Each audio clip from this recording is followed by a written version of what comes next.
Hello everybody, and welcome back to Eorzea. Alright, let's get started on the next main quest, shall we? Badaran, proprietor of the Drowning Wench, wants you to perform 3 tasks, that will help you learn the fundamentals of adventuring.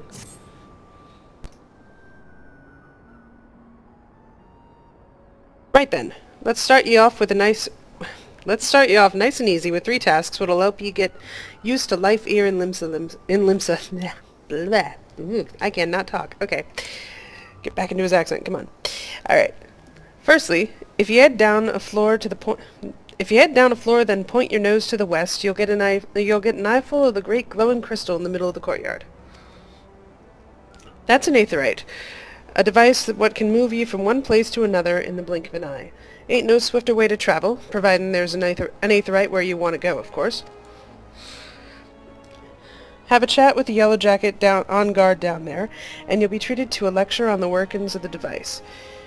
Before you do that, though, remember to touch thing. Remember to touch the thing.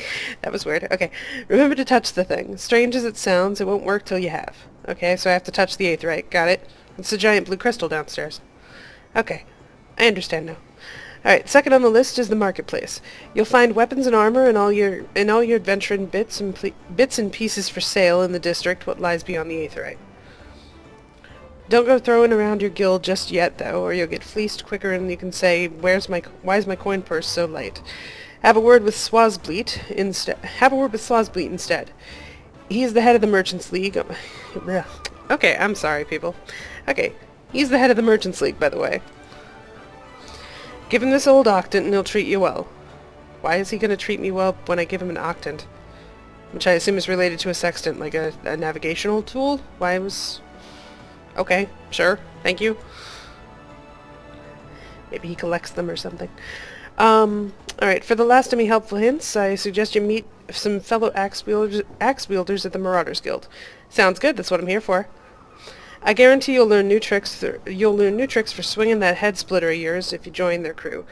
Blauthoda at the front desk is the one to get you started. Okay, good to know. Easy for me to say, right?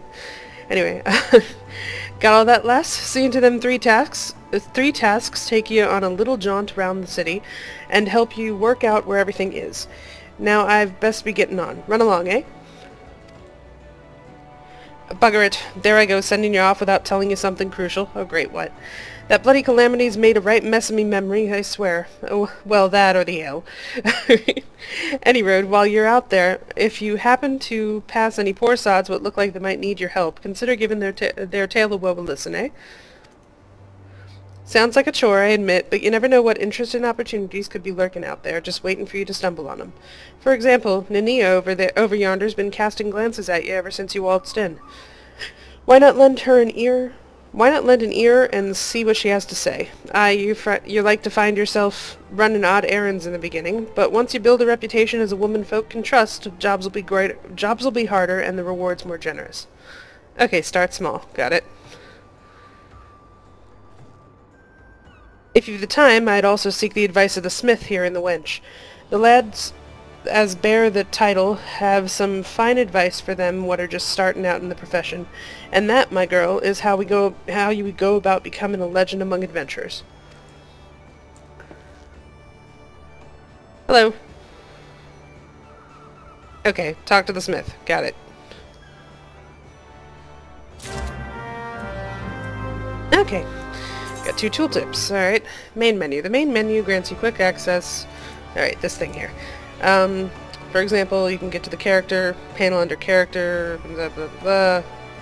Currently equipped gear, selecting the journal under duties, shows a list of current... Yeah, or I can just, hit their hotkeys, like C for character, and J for journal. Oh.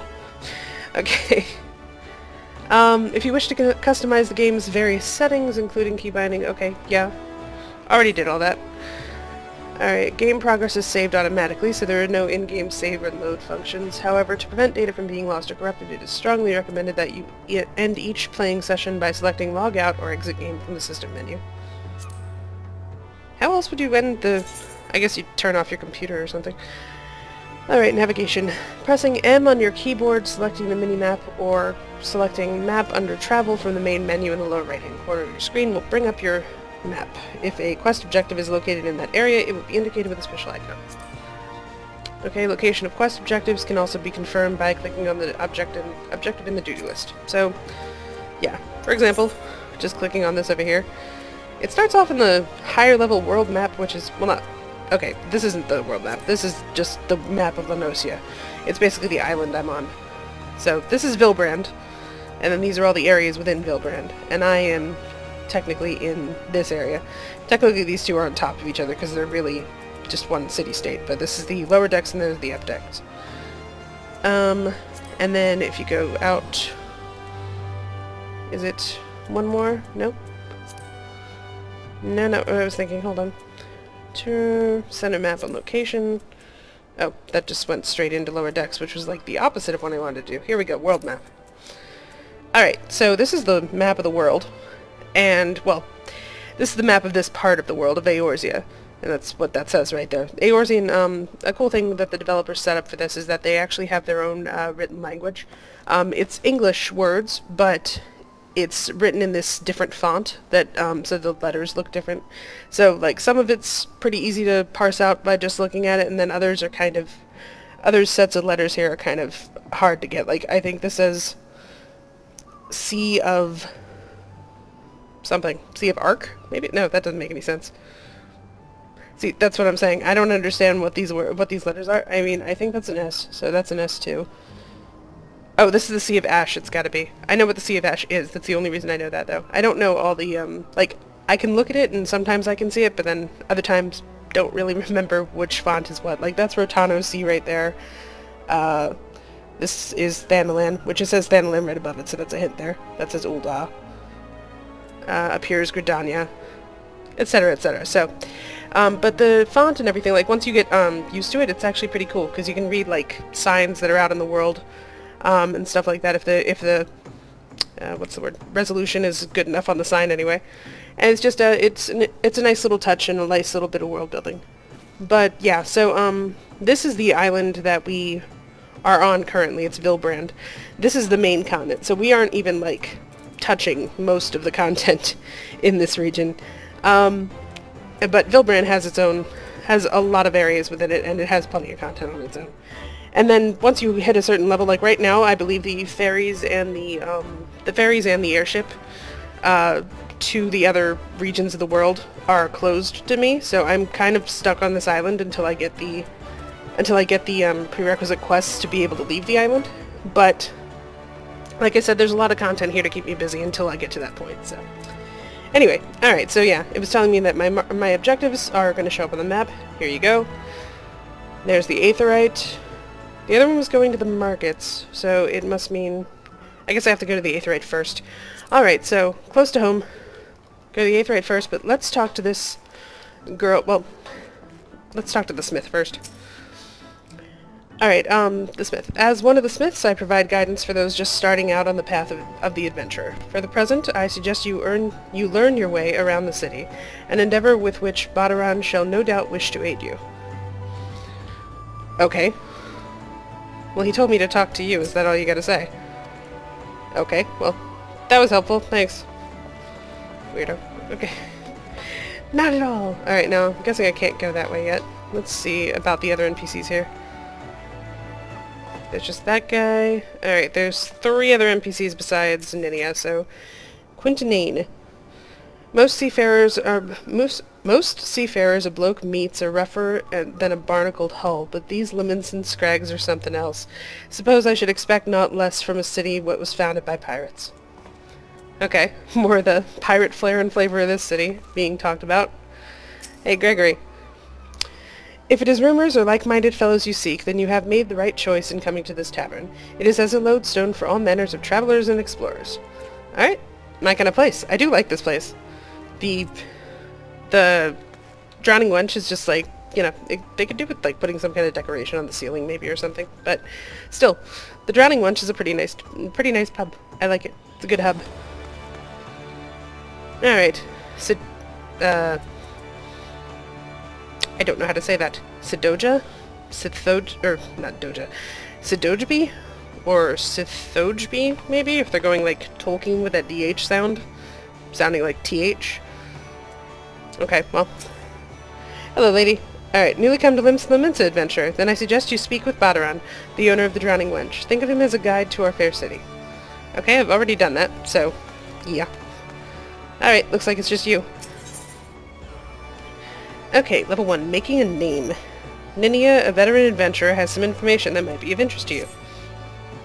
Well, would you look at this? A shiny new adventurer. Listen close, lass. I have some information that might just help put you on the map here in Limsa. Okay. I was passing through Bulwark Hall below not long ago, and saw a bunch of herbs just scattered about the ground.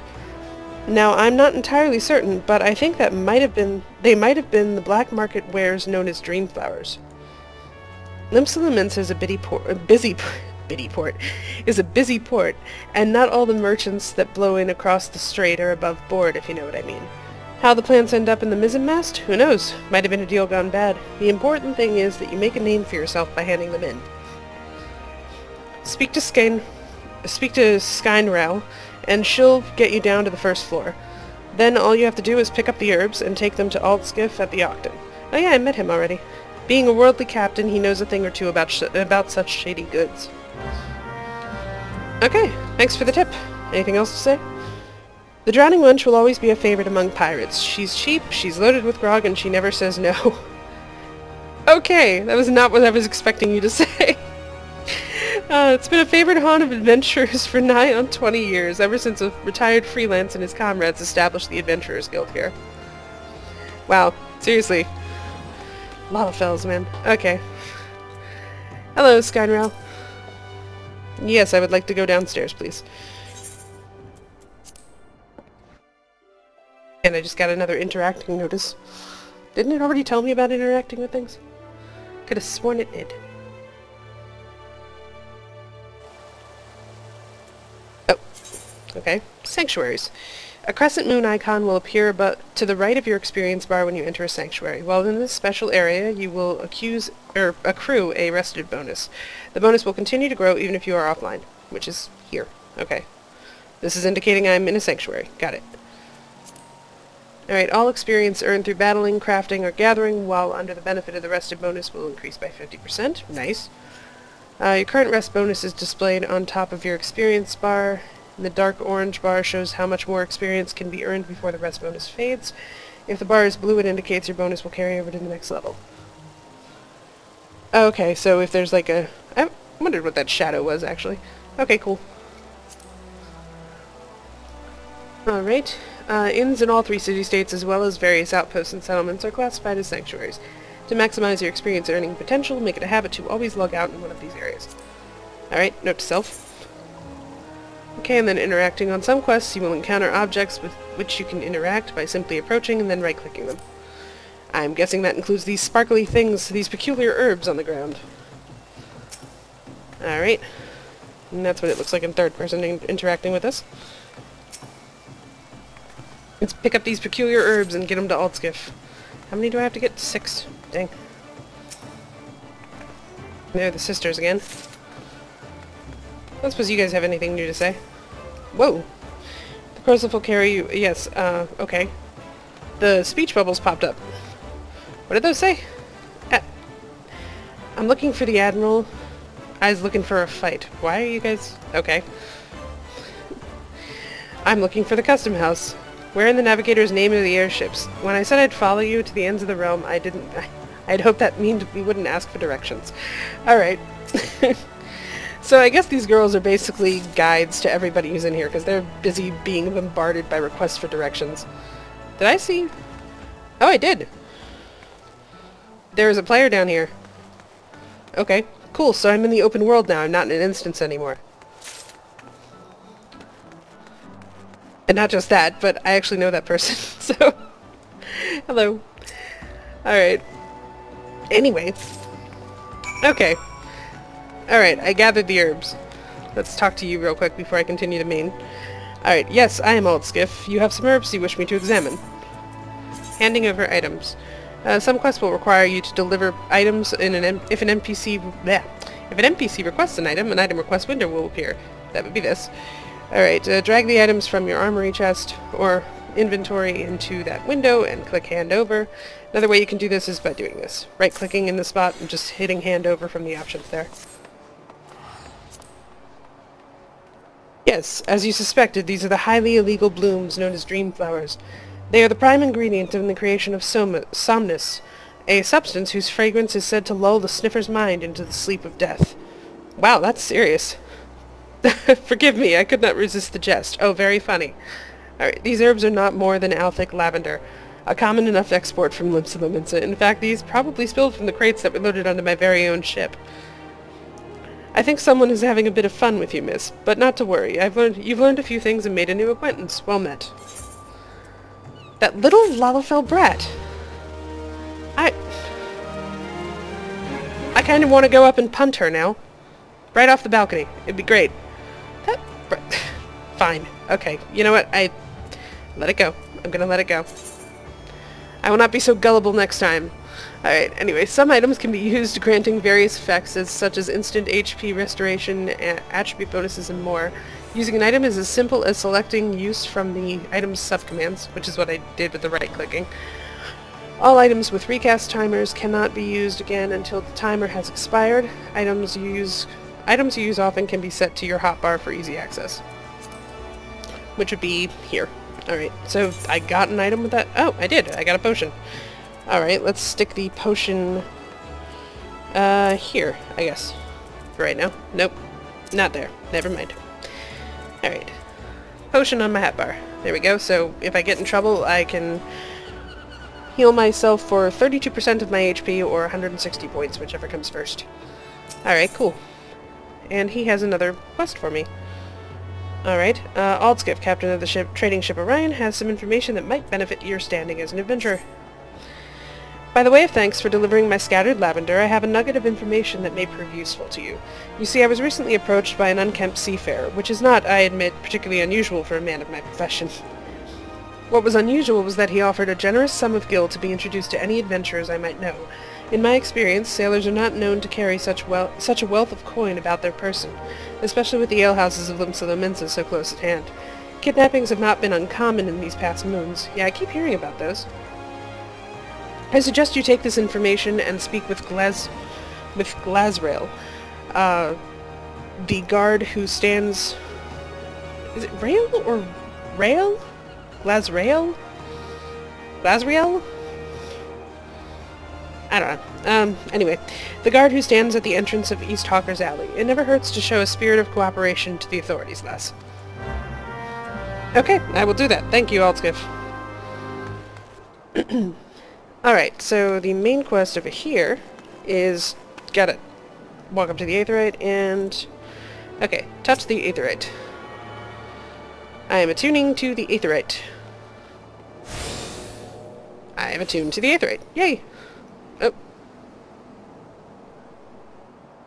Ah, another novice adventurer. I bought her and have sent more than a few of your kind this way of late. Hello. I am Sundimel. Sundimel? Sundimel. I am Sundimel. That's what I'm going to call it. One of the Yellow Jackets tasked with keeping the peace in the city.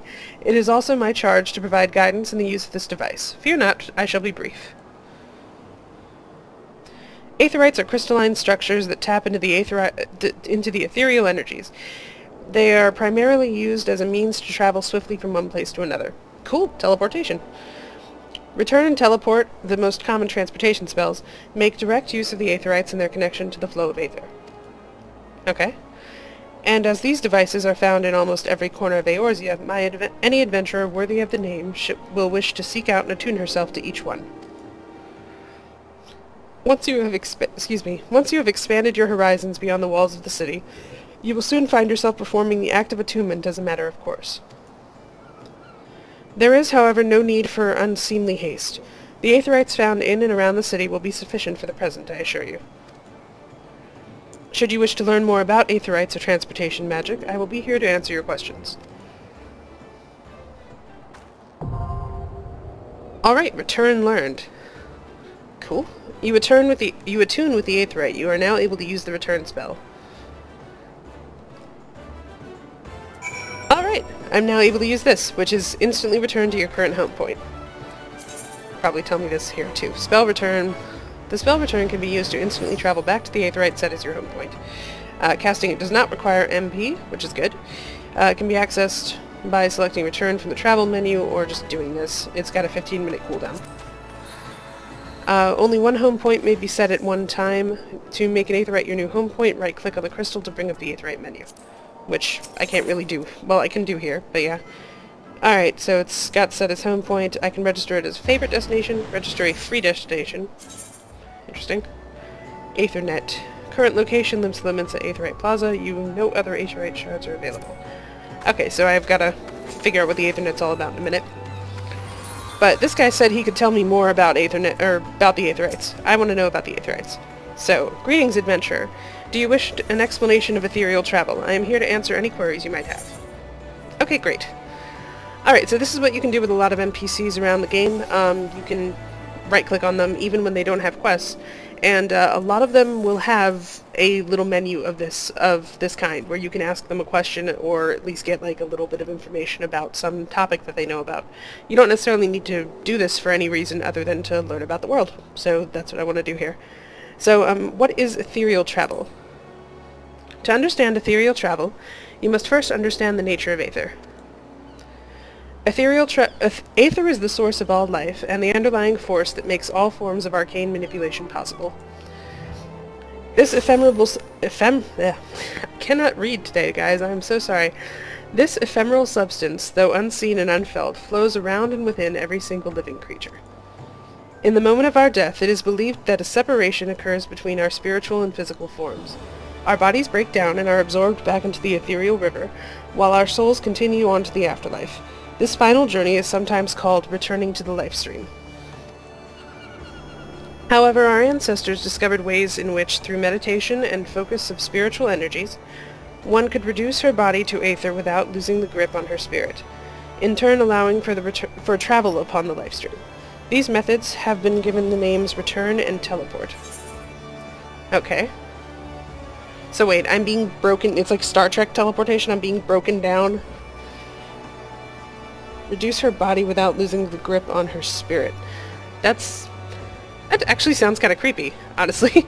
I'm not sure I like that. I'm not sure I like doing that. Alright. What is an Aetheryte?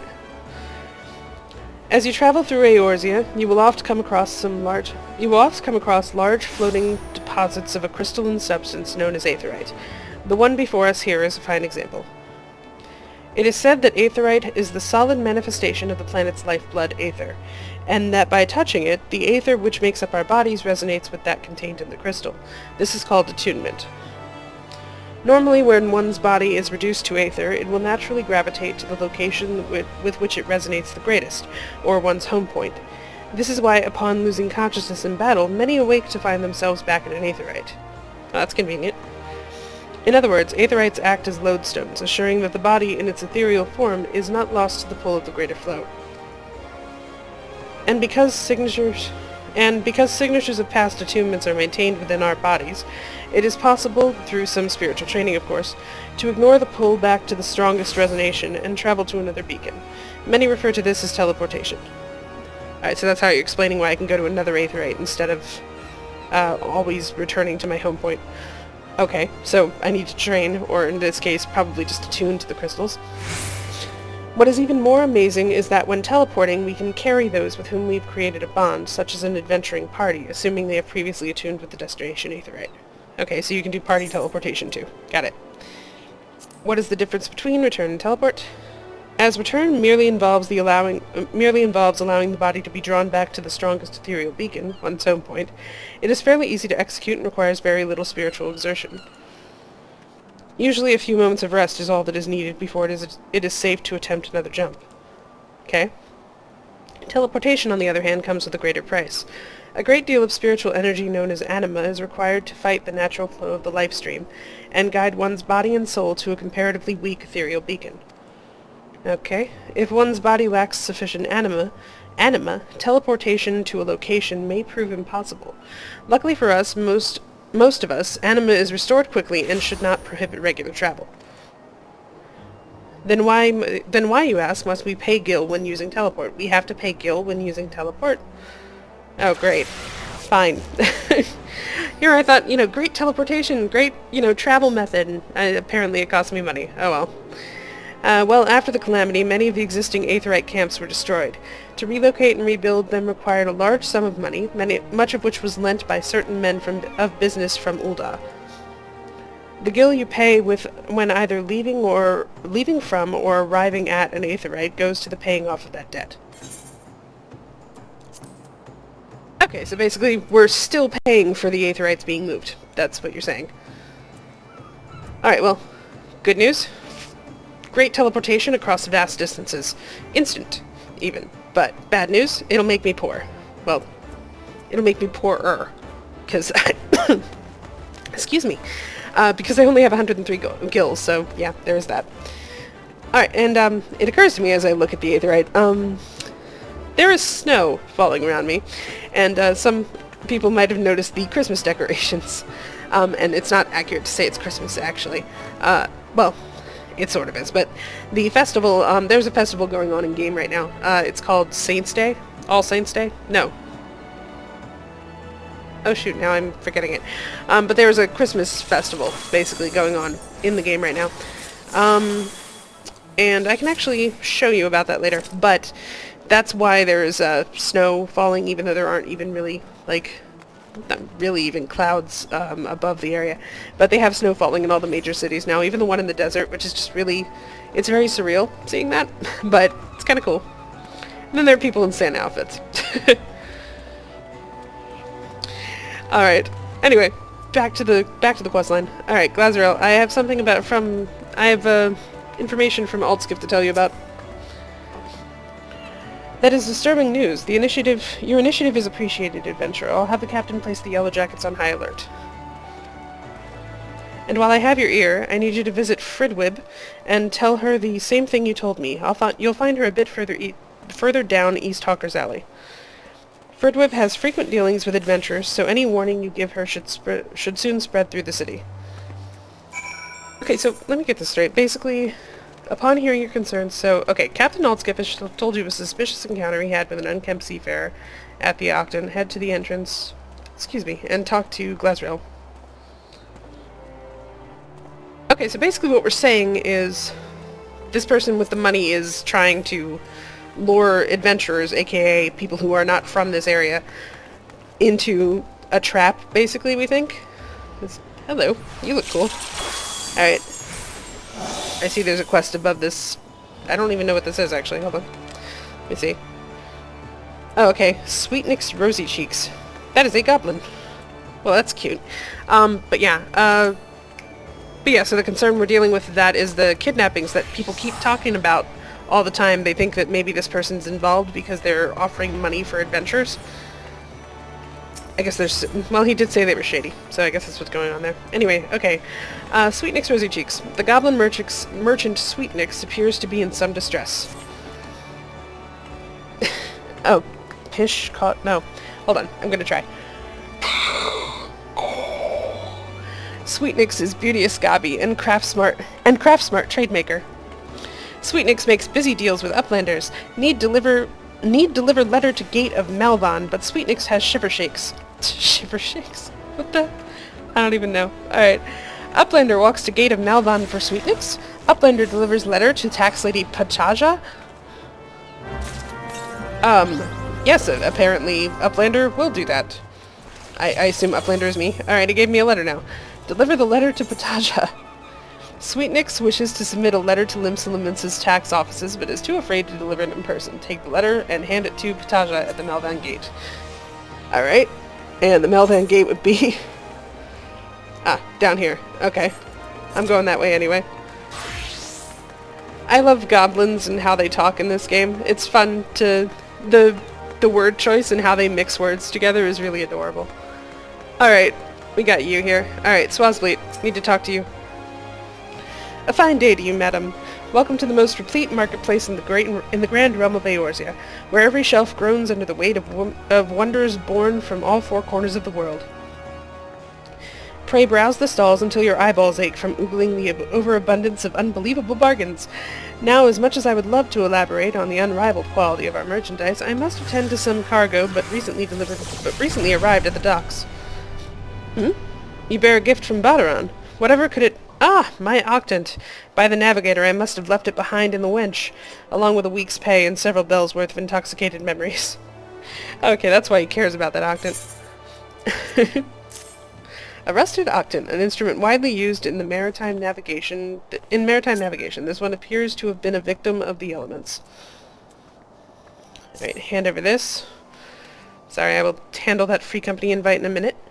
Alright, I am most grateful to have it back. This tool is a keepsake from my days as a ship captain, you see. Needless to say, your good deed must be repaid, and what better recompense than the wisdom of a master merchant?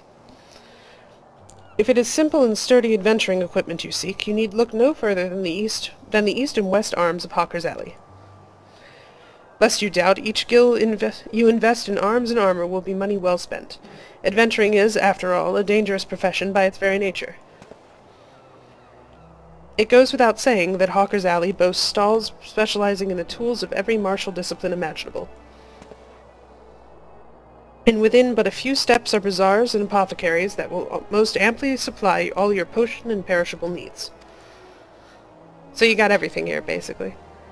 Our keen-eyed agents procure a frankly befuddling range of wares during their sojourns to distant shores, so it pays to become familiar with the type and price of the goods offered by each stall. Such knowledge will serve you well if your purse is light or your time short. But verbal instruction of this kind will only profit you so much. Experience has ever been the surest teacher, if not the kindest. I invite you to explore the markets for yourself. Okay, I'll do that. Okay, so he has another quest for me too, and I'm definitely going to do it because I want to raise my experience level past level 1. That would be good. And also, I just like doing quests and getting information. Let me just get this tooltip on free companies. Kind of weird, I don't actually see the free company invite anywhere. Did I disable that? I hope I didn't disable that. Free companies are independent player-created organizations, not unlike guilds. While there are no restrictions on who may join a company, players cannot belong to more than one free company at a time. Companies will advance in rank as their members earn company points by undertaking various duties around Eorzea. The tasks will also earn companies credits, which can be used as currency to purchase various items. To form a company, a player must first draft a petition and then get 3 other players to sign it, so you have to have at least 4 people. Alright, these 3 players will become the founding members of the company. Okay. So, yeah, I was going to say no to that invite anyway at the moment, because I'm not going to be... I've already got plans for my free company joining, but whoever that was, thank you. I don't even see the notice anymore, though. That's... Oh. Okay, I got an invite from someone called Swat Crunk. Okay. Anyway, okay, so, how am I doing in time here? Okay, that actually looks like, that's gonna be the end of this episode. But when I come back, we're gonna talk to Fridwib over here, and... well, forget it. Okay, I'm gonna talk to Fridwib now, and then we will end this episode. So, hello, Fridwib. Greetings, miss. Might I interest you in the services of a retainer? Alright, you're the one I had to talk to about the guy offering gold, right? What's this? Some suspicious seafarer is on the prowl for gullible adventurers? A possible suspect in the recent kidnappings, you think? Well, I'll be sure to pass on that warning to my customers. Alright, what with all the merchants and travelers milling through Hawker's Alley, these kinds of unsavory activities can often go unnoticed. In any case, I promise to keep a sharp lookout for anyone being accosted by strange-looking sailors. Alright, good to know. Thank you. Okay, quest complete. And she doesn't have another one, so we'll stop over here by this guy, and we will be ready to take his quest when we come back next time. But that is all for today. So, thank you very much for watching, and I hope you'll join me next episode. Bye-bye!